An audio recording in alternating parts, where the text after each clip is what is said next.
खाना कम खाते हैं, एक्सरसाइज भी करते हैं, फिर भी वजन बढ़ते ही जा रहा है। थकान इतनी है कि सुबह उठना मुश्किल लगता है, बाल झड़ रहे हैं, ठंड ज्यादा लग रही है, मूड ठीक नहीं रहता और डॉक्टर के पास जाते हैं तो पता चलता है कि ये तो थायराइड के साइड इफेक्ट है। देखिए, भारत में आज लगभग 4 करोड़ से ज्यादा लोग थायराइड डिसऑर्डर से अफेक्टेड है और इनमें से बहुत सारे मैक्सिमम फीमेल्स हैं। फिर भी ये कंडीशन इतनी मिसअंडरस्टूड है कि लोग सालों तक बिना डायग्नोसिस के रहते हैं। आज हम समझेंगे कि थायराइड और वजन का असली कनेक्शन क्या है और सबसे जरूरी आप कर क्या सकते हैं। Welcome to holistic health shorts presented by RHN supplements.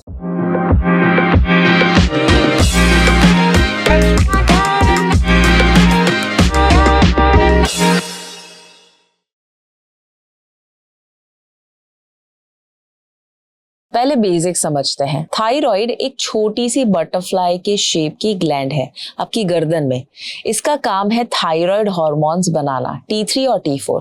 ये हार्मोन्स आपके मेटाबॉलिज्म को कंट्रोल करते हैं, यानी आपका बॉडी कितनी तेजी से कैलोरीज बर्न करती है, कितनी एनर्जी बनाता है, कितनी तेजी से काम करता है, ये सब थायराइड डिसाइड करता है।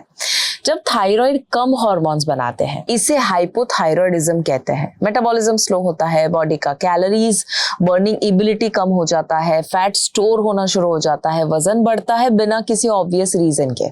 यही रीजन है कि हाइपोथायराइड वाले लोग जो है वो कम खाकर भी वजन घटा नहीं पाते, क्योंकि प्रॉब्लम कैलोरीज में नहीं, प्रॉब्लम मेटाबॉलिज्म में है। अब एक जरूरी बात जो बहुत कम लोग जानते हैं, थायराइड की रिपोर्ट में सिर्फ TSH देखना काफी नहीं है। थायराइड स्टिमुलेटिंग हार्मोन के साथ साथ आपको फ्री T3, फ्री T4 और थायराइड एंटीबॉडीज जैसे एंटी-TPO, एंटी-TG ये सब देखना चाहिए। बहुत बार TSH नॉर्मल रेंज में होता है लेकिन T3, T4 ऑप्टिमल नहीं होते और सिम्टम्स फिर भी रहते हैं। फंक्शनल मेडिसिन में इसे सब क्लिनिकल हाइपोथायराइड कहते हैं। अगर आपके सिम्टम्स है लेकिन रिपोर्ट नॉर्मल आ रही है तो फुल थायराइड पैनल करवाइए। सिर्फ TSH से पूरी पिक्चर नहीं मिलती। अब बात करते हैं उन चीजों की जो थायराइड को डायरेक्टली अफेक्ट करती है। पहला, आयोडीन। थायराइड हार्मोन्स बनाने के लिए आयोडीन चाहिए। आयोडीन की कमी हाइपोथायराइडिज्म का एक मेजर रीजन है। Iodise salt, dairy, sea food iodine के सोर्सेज है, लेकिन ध्यान रहे बहुत ज्यादा आयोडीन भी थायराइड को नुकसान पहुंचा सकता है, तो बैलेंस जरूरी है। दूसरा, सिलेनियम। सिलेनियम T4 को एक्टिव T3 में कन्वर्ट करने में जरूरी है। बिना सिलेनियम ये कन्वर्जन स्लो हो जाता है और भले ही थायराइड T4 बना रहा हो, बॉडी उसे यूज ही नहीं कर पाता। ब्राजील नट्स सिलेनियम का एक रिच सोर्स है। अगर आपको ये आसानी से नहीं मिलता तो आप सनफ्लावर सीड्स, मशरूम्स और एग्स जैसी चीजें ले सकते हैं। तीसरा है जिंक। जिंक भी थायराइड हार्मोन प्रोडक्शन में डायरेक्टली इन्वॉल्व है। जिंक डेफिशिएंसी जो इंडिया में बहुत कॉमन है, थायराइड फंक्शन को वो स्लो डाउन कर देती है। कहां से मिलेगा? कद्दू के बीज, तिल, मूंगफली, दाल वगैरह। चौथा है गोइट्रोजेंस। ये वो फूड्स है जो थायराइड फंक्शन को इंटरफियर कर सकते हैं अगर रॉ और बड़ी मात्रा में खाया जाए, जैसे पत्ता गोभी, फूल गोभी या ब्रोकली, सोया, ये सब कुछ गोइट्रोजेंस है। इन्हें कंप्लीटली बंद नहीं करना है।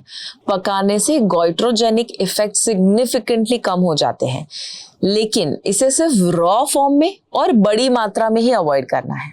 पांचवा, वेरी इंपॉर्टेंट, ग्लूटेन और डेयरी। हशीमोटोस थायराइडिटिस यानी कि जो ऑटो इम्यून थायराइड कंडीशन है, इसमें ग्लूटेन और डेयरी इन्फ्लेमेशन बढ़ाते हैं। बहुत लोगों में इन्हें कम करने से थायराइड एंटीबॉडीज सिग्निफिकेंटली ड्रॉप होते हैं। अगर आपको हशीमोटोस है तो एक बार 4 से 6 हफ्ते के लिए ग्लूटेन और डेयरी हटाकर देखिए, आपको फर्क जरूर महसूस होगा। अब लाइफस्टाइल की बात करते हैं। वेरी इंपॉर्टेंट है स्लीप। नींद की कमी कोर्टिसोल बढ़ाती है। हाई कोर्टिसोल थायराइड फंक्शन को डायरेक्टली सप्रेस करता है। रात को 10 से 10:30 बजे तक सो जाना थायराइड के लिए एक नॉन नेगोशिएबल है, मैक्सिमम 11। इसके अलावा स्ट्रेस, क्रॉनिक स्ट्रेस थायराइड का सबसे बड़ा दुश्मन है।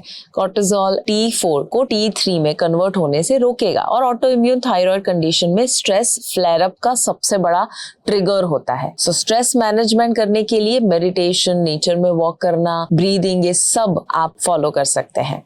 Exercise, strength training extremely powerful, हफ्ते में 3 दिन जरूर कीजिए। ये मेटाबॉलिज्म को बूस्ट करने के लिए बहुत जरूरी है, इंसुलिन सेंसिटिविटी को इंप्रूव करने के लिए जरूरी है। एक और इम्पॉर्टेंट बात जो लोग गलती करते हैं वो है दवाइयों के बारे में। अगर आपको थायराइड की दवाई दी गई है तो उसे सुबह खाली पेट लीजिए सीरियसली, चाय कॉफी या खाने से कम 45 मिनट पहले। थायराइड के साथ वजन घटना डेफिनेटली चैलेंजिंग हो सकता है, बट ये इम्पॉसिबल नहीं है। जो लोग ये सोचते हैं कि थायराइड है तो फिर वजन तो कम होगा ही नहीं, ये गलत है। अगर आप जो मैंने बताया उस पर वर्क करेंगे, स्ट्रेंथ ट्रेनिंग करेंगे, स्ट्रेस कम करेंगे, बैलेंस और हेल्दी लाइफस्टाइल जिएंगे, ऑटोमेटिकली आप वजन कम कर सकते हैं। और मुझे कमेंट में बताइएगा आज का पॉडकास्ट आपको कैसा लगा। ऐसे ही पॉडकास्ट आप अगर मिस नहीं करना चाहते हैं तो यूट्यूब पे फिट भारत मिशन को सब्सक्राइब, बेल बटन को क्लिक करना ना भूलिएगा।